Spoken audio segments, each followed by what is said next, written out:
Faiz from Bangladesh. Assimalhakeem, Sheikh. Assalamualaikum. My question is in regards to intention. I saw some of your videos on it and I was reading an article on Islam Q8 Upon doing so, I came across this one article where it said, when someone does a good deed, if their primary intention was to please Allah and intention of having any worldly gain come off as secondary, then they are still rewarded, otherwise sinful. Now, in one of your videos, you said, when we do any halal worldly act that makes us excel, that is transforming our worldly act into ibadah. However, when I study or work out, I have tons of other intentions too, like to get a good job, etc., etc. Now, here I cannot tell if my primary intention is to please Allah because I might be doing it regardless. Phase.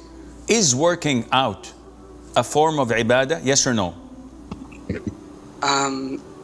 If I anticipate... No. I'm just going to the gym to build a bigger bicep.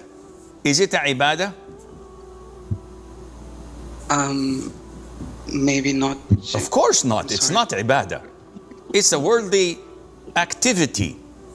So regardless of the intention behind it, I'm not doing it for the sake of Allah, so I wouldn't be sinful for that.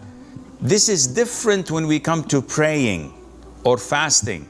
Someone who fasts for the sake of Allah with the intention of intermittent fasting so that he would lower his blood sugar.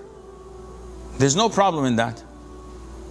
Someone who fasts for only getting his blood sugar down, and he does this in Ramadan, and he doesn't have the intention to do it for Allah, now he's sinful.